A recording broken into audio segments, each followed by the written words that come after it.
So when I was shuffling out the spread for you, what I saw was an image in a kitchen. Okay, it's like very 70s, 1980s type of a kitchen.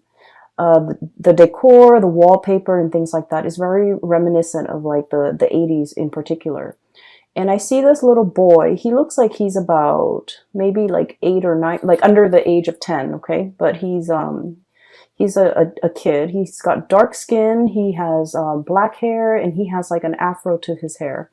So he's sitting in the corner on the dining room, or I'm sorry, it's a dining room bench. It's like a square bench. It's against the wall, and he's got his knees to his chest. And what I'm seeing is he might have scraped his knees.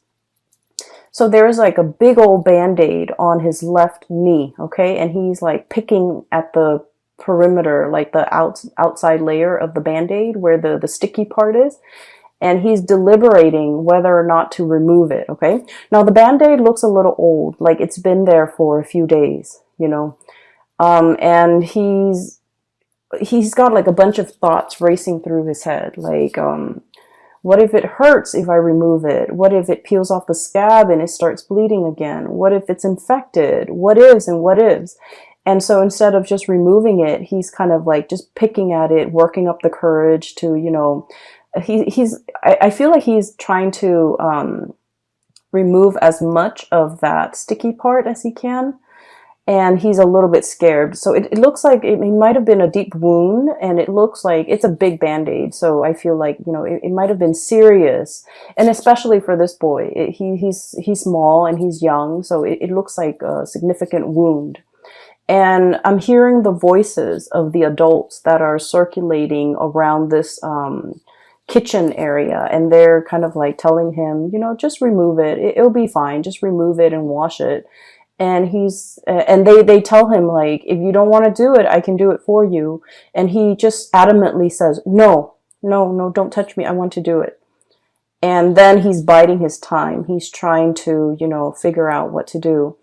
And so the scene plays like that for quite some time. Like he's still sitting there deliberating. And finally he works up the courage, and I hear somebody, like his mom in the background.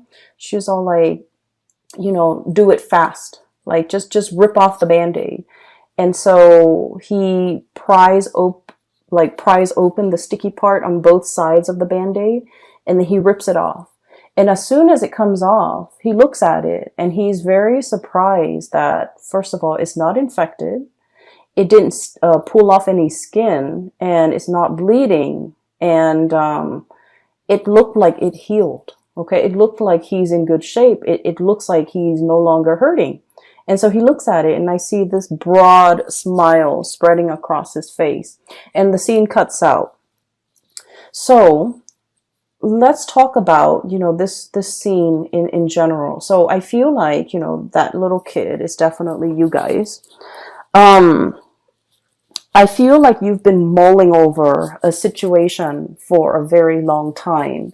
And you're mulling over, thinking it over. And, you know, there are a lot of what ifs and a lot of like uncertainty running through your head. You know, what if it turns out this way? What if like I plan this, but then it doesn't get executed and then things go awry? And I feel like in your head, with all of your thoughts, things are a lot worse than they seem. Either that, or you're focusing a lot more on the negatives. Okay. What if it hurts? What if it's infected? What ifs and what ifs? And the bottom line is, we won't know how something is going to pan out unless we kind of like, you know, rip off that band-aid, unless we make a change, or unless we purposefully do something. Okay. So that's the first thing.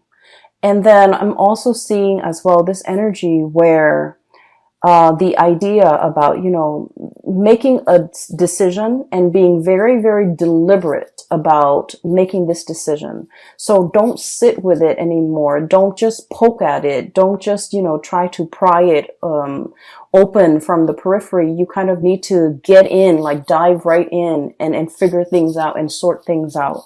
So what I'm seeing here is things are not as bad as they seem. And for some reason, for many of you, you know, being the practical sign that you are, you tend to dwell on, you know, what if things don't go awry? Do I need a plan? What if things go awry? What if things don't go the way I plan? What if things don't come to fruition? Do I need a plan B? Do I need a plan C? And so while you're sitting with these thoughts, I feel like nothing, like no real action is taken in the real world, okay, in the physical. And so this is the month where you really have to think about what is that decision that you've been mulling over for a very long time, and yet you're not really acting on it, okay? So for some of you, what I have here, Ace of Wands, this is a project. This is a work situation, okay? And look at this match. It feels like it has dimmed, okay? It feels like there's no spark left. It just feels to me like it has smoked out, or the flames has been doused out, okay? So I feel like in this situation, you're no longer passionate about the work. You're no longer feeling emotionally fulfilled with the work that you are doing. And I feel that you are going through the motions. You are going through like doing things that are expected of you. And especially, you know, there's a little, this is a pangolin, I believe. And there's a little baby one right here. So this is kind of like obligation, okay? Doing things to pay the bills. Doing things out of that sense of personal responsibility. Doing things so that, you know, because our family depends on us. Because our children depends on us. Because that it's stable and it's pragmatic. Because it's the safer choice, okay? Status quo. This is very, very status quo oriented. And so I feel like for many of you, you're in a job and you have been feeling that this situation has been lackluster for a very long time.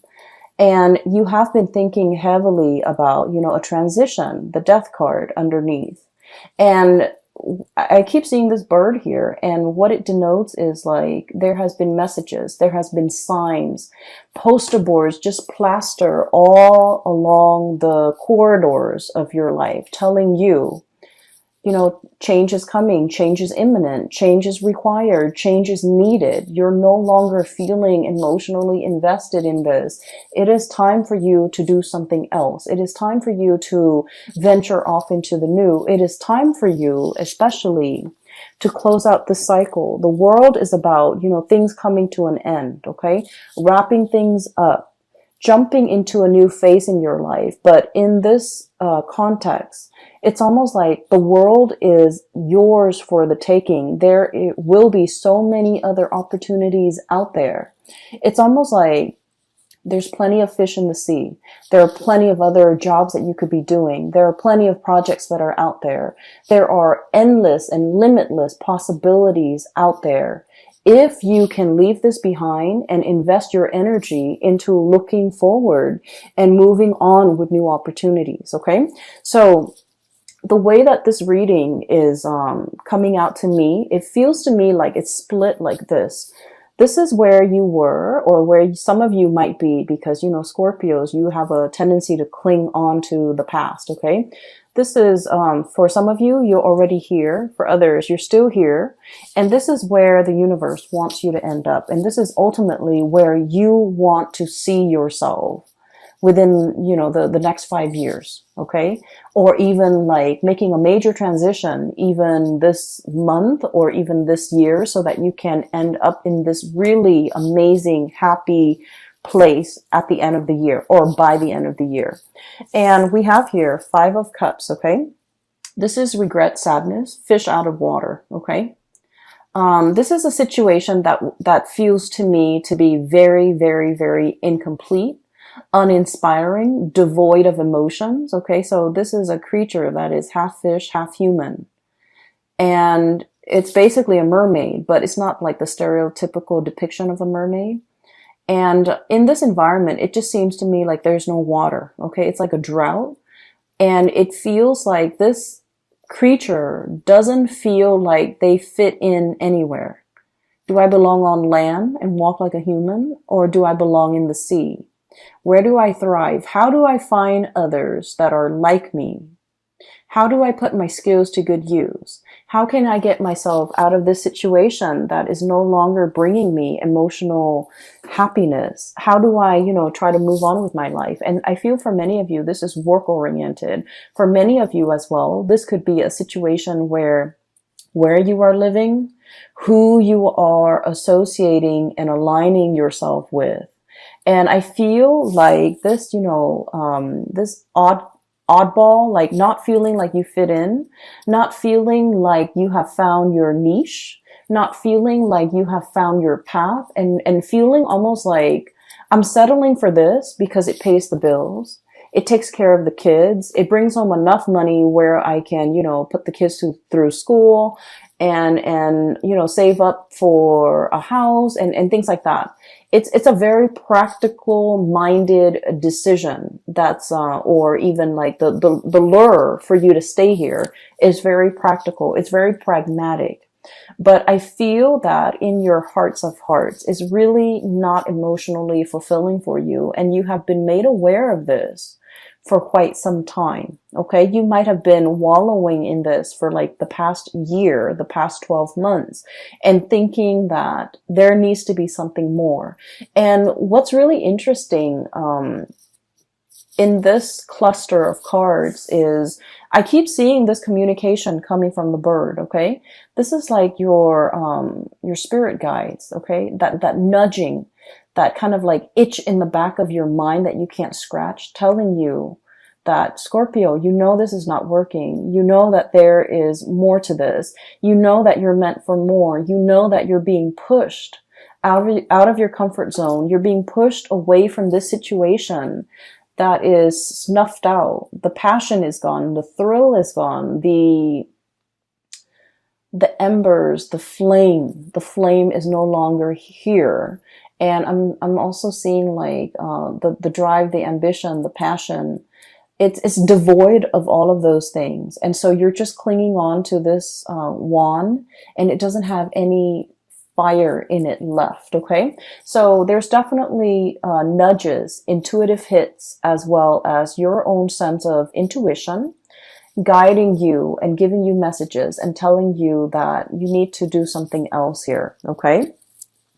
And going back to the image of the little boy, okay, deliberating, okay, not making a move, very fearful as well, and also in a state where he is mired in like fear, okay. So we have here the Three of Cups. This is a situation where things are going around and round and round in circle. This is like the spin cycle, okay.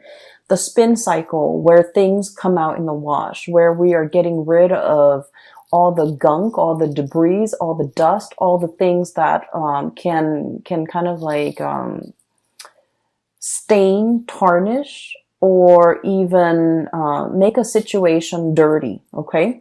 So what I'm feeling with this card is you can either, dwell in this environment where things are just going around and around in a circle and there isn't anything new, or you can choose to, finish it up, wrap it up, tear off that Band-Aid.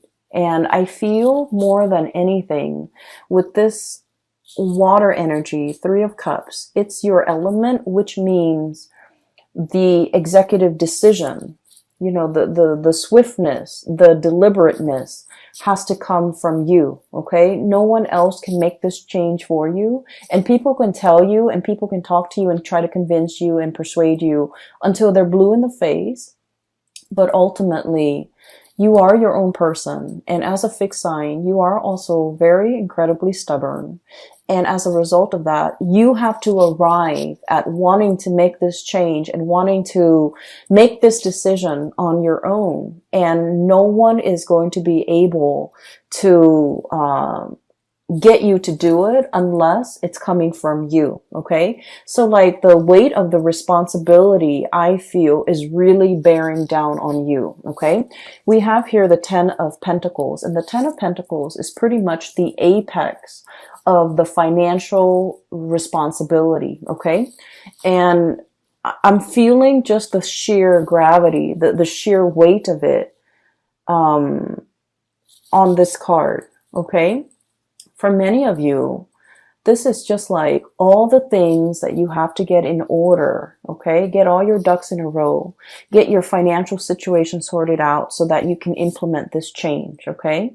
And for some of you, selling a car, trying to, you know, move all of your stuff, trying to pack up boxes, trying to figure out what I need to leave behind and what I need to bring with me to the next phase of my life. Selling property, thinking about property, thinking about taking out a huge loan in order to fund some type of like startup project. Even getting like startup capital so that you can start a business. And I'm seeing like the financial weight of it and the ramification is really bearing down on you, and it can feel a little bit heavy. Okay.